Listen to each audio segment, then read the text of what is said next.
آپ بدھسٹ بھی رہے ہیں کسی زمانے میں؟ بالکل، چونکہ آبادی بہت کم تھی. کیونکہ بلتی تو رہے ہیں نا.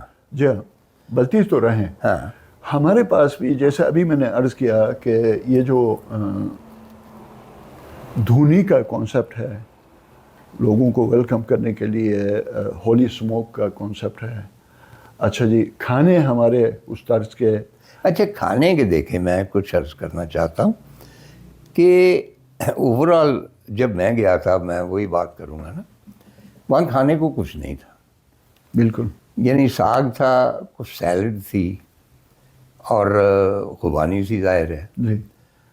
پھل تھے، اس کے علاوہ کچھ ایسا سلسلہ تھا نہیں. بالکل. تو یہ ساری ڈیولپمنٹ بعد کی، وہ اسی پہ گزارا کرتے تھے. بالکل اس زمانے میں، کیونکہ اب تو ہو گیا نا کہ ٹریڈیشنل ہنزا فوڈ. بالکل. اور وہ مطلب ہے کہ جو بھی ٹھیک ہے چپچورو ہے، وہاں سے وہ نگر میں بھی ہے، ہر جگہ ہے، وہ تو ایک کمرشل بنیاد پہ ہو گیا نا. بالکل. لیکن جب مجھے بتایا جاتا ہے کہ یہ سینکڑوں سال سے چلے آ رہے ہیں، تو میں نے کہا نہیں.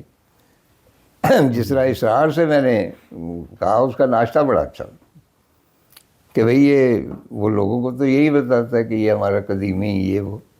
تو میں نے یہی بات اس سے کی. کہنے کا بات یہ ہے سچی کہ وہ زمانے اور تھے، وہ غربت کے زمانے سے، یعنی compare with this they were not پور. بالکل. لیکن ان کے وسائل بہت محدود تھے. بالکل. تو ہم تو رات کو روٹی پکا لیتے تھے، صبح چائے بنا کے اس کے ساتھ ناشتہ ہمارا بس یہی تھا. بالکل یہی تھا. اب یہ جو سارے لوازمات ہیں نا، ٹورسٹ کو پسند آتا ہے کہ بھئی اس میں لوکل ہربس ہیں، اور اس کو میر آف نگر جو ہوتا تھا شادی کے موقع پہ وغیرہ وغیرہ. تو آپ نے بھی اس قسم کا، کیونکہ گائیڈ کا کام ہے جھوٹ بولنا، گائیڈ کا کام ہے لوگوں کو خوش کرنا، اور دنیا بھر کے، یہ نہیں ہے کہ یہاں پہ. میں نے تجربہ کیا ہوا ہے، اٹلی میں بھی کیا ہوا ہے، باقی جہاں جہاں بھی گیا ہوں. یہاں بھی بلکہ شگر میں گیا تو ایک گائیڈ صاحب کو پتہ نہیں تھا کہ میں کون ہوں. تو انہوں نے جو تاریخ بیان کی تو میں نے کہا برخوردار، جانے دو، یہ گورا لوگ آتے ہیں، ان کو سناؤ، وہ خوش ہوں گے، مجھے نہیں سناؤ.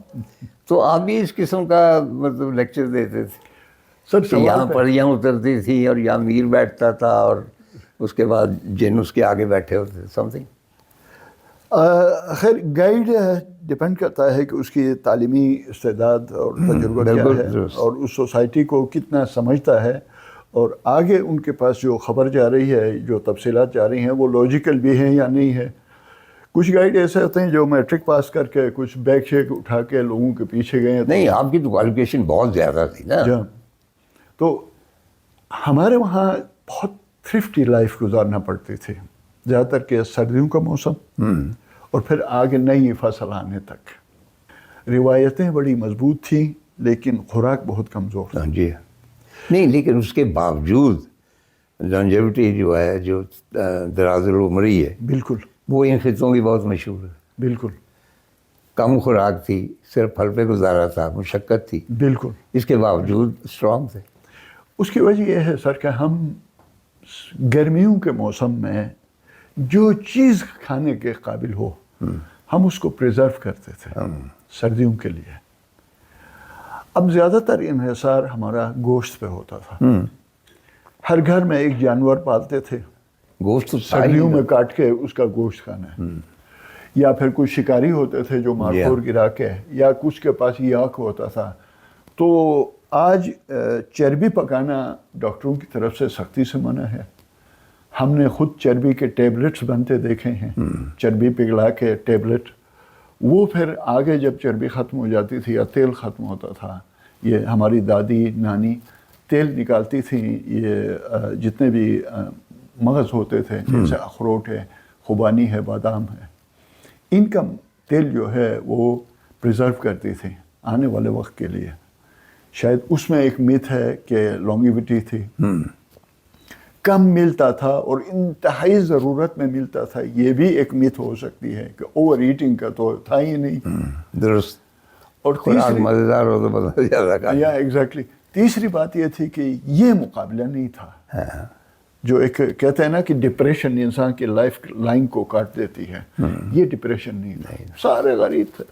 آپ کے بدن پہ جو کپڑا ہے میرے بدن پہ بھی ہے. بالکل. بلکہ آپ جیسے میں کراچی سے چھٹی پہ آ گیا ہوں تو میرا کوٹ پہلے سے ہی نومینیٹ ہوتا تھا کہ ماموں کو دینا ہے, اور جو جوتے میں پہن کے آیا ہوں وہ چاچا کو دینا ہے, اس لیے کہ ہماری غیر موجودگی. اچھا, لندن سے بھی آپ جوتے اور کوٹ لائے تھے, آپ وہاں بھی تو تعلیم حاصل کرتے رہے. تو چیزیں نا ایک دوسرے کو سپورٹ لیول پہ رکھی جاتی تھی. آپ یقین کریں کہ کوئی ویجز نہیں تھے, لیکن میں اگر مکان بنا رہا ہوں تو آس پاس کے رشتہ داروں کو میں بلا لیتا, اور پھر وہ کھانے کا اہتمام ہوتا بس. اور کھانے میں بھی گوشت ہوتا, کچھ دالیں ہوتی. وہ دال ہوتی تھی سر, یہ مسور کی دال وغیرہ ہوتی تھی. میں جب گیا نا تو مجھے یاد ہے کہ گلمرگ میں راجہ صاحب نے مجھے بلایا, تو انہوں نے بڑے فخر سے کہا کہ میرا کوک پنجابی ہے. اچھا. میں نے کہا بھائی ہمیں پنجابی نہیں چاہیے, ہم تو یہاں لوکل کھانے آئے. تو وہ کوک سے ملے, تو اس کا جو اسسٹنٹ تھا وہ لوکل تھا. تو وہ آئی اسٹل ریمبر, یہ میں پرانی بات کر رہا, پنجاب سے آیا ہے. میں نے کہا جی. آپ تو جنت سے آیا ہے. میں نے کہا جی کیوں, ہمیں تو پتہ ہی نہیں کہ پنجاب جنت ہے. اب تو بالکل ہی نہیں ہے. تو انہوں نے کہا ادھر آٹا ملتا ہے, گھی ملتا ہے, چاول ملتا ہے, چینی ملتی ہے, چائے ملتی ہے. بالکل. اچھا دیکھا جائے تو یہ جو بھی ہے, گھی جو ہے اور چائے جو ہے, یہ کوئی اتنی صحت مند خوراکیں تو نہیں ہیں. اور یہ جب وہاں پہ گئی ہیں, بالکل. اب تو مجھے بڑی حیرت ہوتی ہے کہ 5 اسٹار ہوٹل ہوتے ہیں. میرا تھوڑا پروگرام تھا, پھر صحت کی وجہ سے میں نہیں, معذور ہوں آلموسٹ, کہ مجھے تصویریں دکھائی گئی تو 5 اسٹار ہوٹل اور ظاہر ہے تمام ایمونٹیز. میں نے کہا یار ان ہوٹلوں میں ٹھہرنے کی بجائے میں وہاں کیا کرنے جا رہا ہوں.